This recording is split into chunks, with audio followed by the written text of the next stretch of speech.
turn this mother out. Off.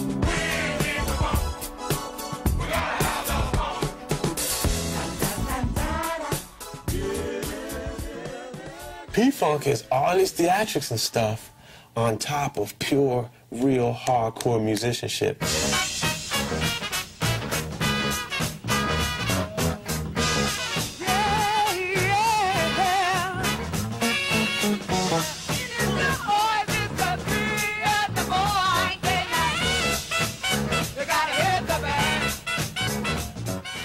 You know, you have about 15, 16 people on stage who are all, by the way, some of the greatest musicians you'll ever see. They're all, you know, like in these all different kinds of characters. Dr. Funkenstein, clones of Funkenstein, Star Child, Cerdos. Hey,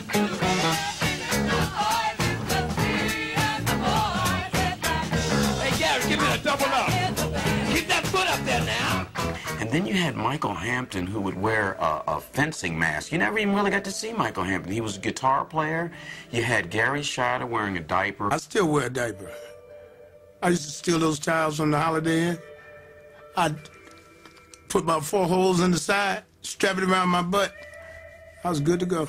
And it's really, honestly, it's not even about the clothes, but it is.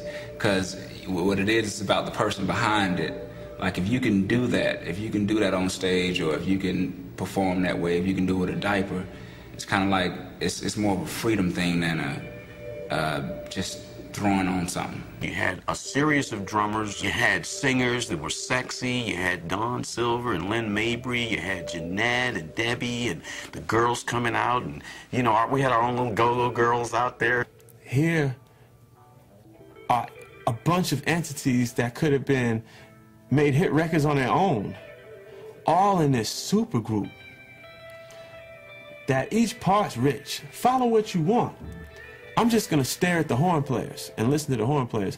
I'm just gonna follow the keyboard player. I'm just gonna watch George. He's crazy. I used to stand on the side of the stage and watch how he controls the audience, how he watches, and he doesn't miss anything, how he can control the band, the singers, the drummer, his foot. I'll follow his right foot. I won't mess with his left foot. His right foot is always on. His left foot, not always, you know what I mean? You know, but his right foot, I'll follow that to the end of the world, you know what I mean? Mothership connection is here. Y'all say it. The mothership connection is here. He's probably got about more than 3 or 4 sides, maybe about 8 or 9 characters in there. There's a whole lot of people in there. George is a trickster. He's one of the ultimate jokesters and tricksters, and he can fool you into thinking you're getting something serious and it's really silly, and then he can act a fool and, you know, realize you're getting something serious at the same time. And it's very important to him to educate our fans without being pushy. He's very knowledgeable about a lot of things that go on in life, like the way things are the way they are, why we do what we do, why we play the music that we play, why we feel the way we feel, why others feel the way they feel. If George had any bad side, I would say it would be being too nice, too naive. You have the withdrawn person, and then you have Dr. Funkenstein. Say it again, y'all. The mothership connection is here. Say it loud, y'all. The mothership connection is here. P-Funk becoming a way of life, a style of life, a lifestyle. I think right after Mothership Connection, the fans started joining up, you know, as fan club members. They started becoming geepies with Bootsy and Funketeers with us. And then you got these other guys like running around with these skeletons hanging all off of them, skull bones, you know, you big wolves with teeth, you know. And it's just like they wanted to let you know that. They believed it. And then they started doing the P-Funk slogan. And they, I mean, men, women, children just running around throwing up these P-Funk slogans like it was some military regulation or something. Pedro, Overton, and Ronald started putting us in communication, but we have the album covers that our fans could join the group, because everybody felt like it's part of the group. From the ocean comes a notion that the real ice lies in affair. Yeah, this is the big one. Not your average 50-yard dash of funk. The Olympics, cross-country style. From about 1975 through 1979, P-Funk music owned the charts. Tear the Roof Off the Sucker, We Want the Funk was their first #1 hit, put them on the map. And from that point on, it was a variation on a theme until the more electronic elements of funk showed up, which of course P-Funk pioneered very shortly afterward with Flashlight in 1978 and Aqua Boogie coming along shortly thereafter. Bootsy Collins and the Rubber Band had a string of hits while Parliament was doing it. The only one missing was Funkadelic, but we was about to hear from them. Now, we were finished touring. We were so tired of touring, we were ready to go fishing and have fun. But in the meantime, we had done a record, an album for Warner Brothers with Funkadelic. And his record was loaded with hits.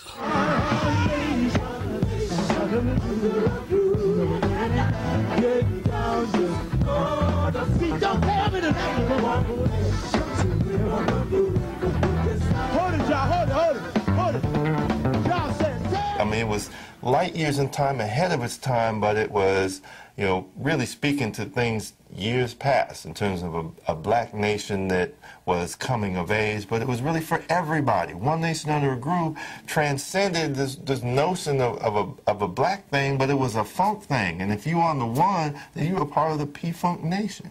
P-Funk was its own language. So when you heard that language, you recognized it. Sometimes it wasn't how you recognized it last year. You know, they would have like hit song after hit song that hit you in the chest, and it wasn't always the same formula. Tear the Roof Off the Sucker, We Want the Funk, it was all acoustic instruments, drums, bass, guitar.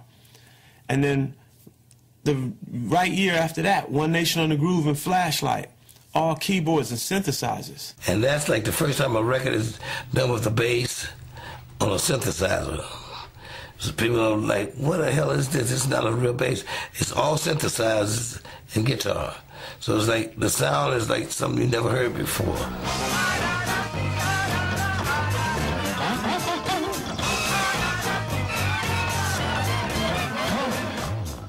The entrance of Junie Morrison, the veteran of the Ohio Players, actually the inventor of the funky worm that put the Ohio Players on the map. Everybody knows that's one of the most sampled songs in hip-hop. That's the crazy... He's going back in the hole. Look at him going in the hole, funky worm. Woo! He did that for them. But after he became too psycho for Ohio Players, George pulled him in. He wound up with P-Funk.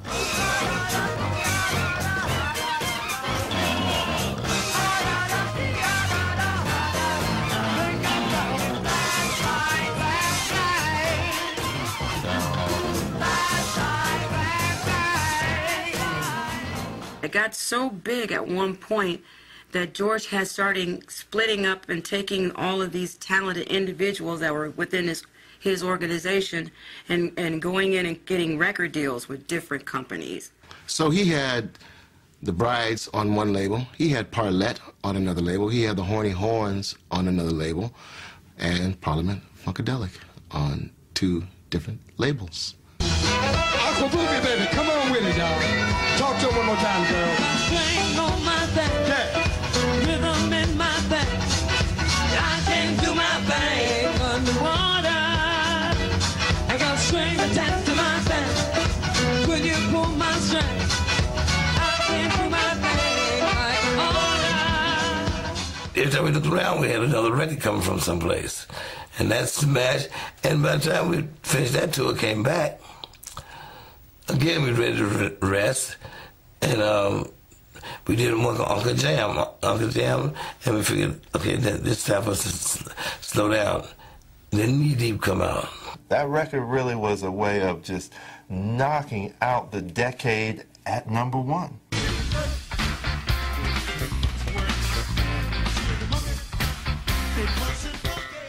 That one was smashing. That smashed, and Bootzilla smashed. And it just kept going on and on and on. It's ironic that for the average radio listening fan, Nothing was ever heard from them again. Funkadelic did not have a radio hit after that. Being aware of the non-ending condition of our radically non-logical, necessary, and yet free and responsible nature. All the documentaries and all the interviews about George and all the inside talk is that it fell apart in '79. Even George himself realized you only get 3 or 4 years of commercial appeal, pop appeal, anybody. To me, playing obsolescence is a reality. I don't care how good anything is doing. Sooner or later, it's got to slow down and stop for a minute. And then something else take over. He called the next album Glory Hella Stupid. Glory Hella Stupid, or Pin the Tail on the Funk Gang. This is the Big Bang from Parliament on Casablanca Record and Film Works. And he asked Overton Lloyd, he said, make me a jackass, make me a donkey, because we just had 3 or 4 years of popularity, and they're about to get rid of us now. And they're about to say we're insane. You know, I once heard George say that, oh, you're a genius when you're popping, but when you're not popping, you're just another crazy artist. And I'm about to go back into being perceived as a crazy artist. So he made himself a jackass. Pin the tail on the funky. We went from Glory Hella Stupid to Trumpipulation. While y'all was picking up things with your fingers and toes, I've been digging on things with my nose. Can you dig it? Trumpipulation was actually the last Parliament album. Sir Nose has got the funk mob with this Trumpipulation Z. You better jam the new do review with Parliament's latest album, Trumpipulation. The Foot Stranger. Yeah, I can dig it. I can dig it. Back in '79, Parliament was still with Casablanca. Funkadelic was with Warner Brothers at that time, too. So Neil Bogart dies. That just really kind of like screwed everything up. A lot of people think that when Neil died, that it had something to do with the group. You know, finally coming off the road for a while, slowing down, whatever. So after Neil, for us, it was like, wow, damn. Is it over? Where's another Neil Bogart? It's like, I don't know, Bubba, but we're going to keep on funking anyway. Neil leaving the company did slow down the ability to maneuver with the Casablanca, but we was strong on our own. The entourage was getting bigger and bigger. The fact that George would work with any gifted kid, anybody who had a little something to say, eventually the group is like 50, 60, 70 people strong. Then you had greedy lawyers. You know, everybody was skimming off the top. And to keep everybody happy must have been a big deal. So yeah, the bottom fell out of it a little bit. The record industry went through a crash in '79 as a result of disco anyway. They had been promoting so much of this worthless stuff. We had to do something to survive, so George decides to go solo.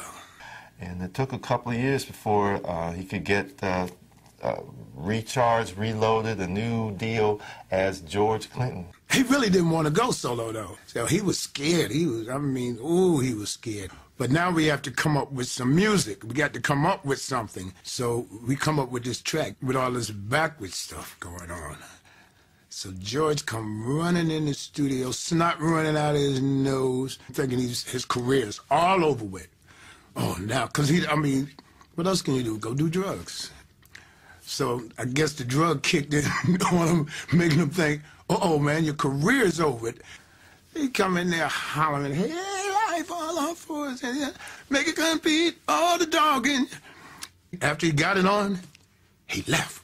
So now we're looking at each other crazy like, okay, so what did he just do? What was that all about? I remember saying, I don't know what y'all gonna do. What I'm gonna do is, whatever the heck he did in there, I'm gonna go build all around that.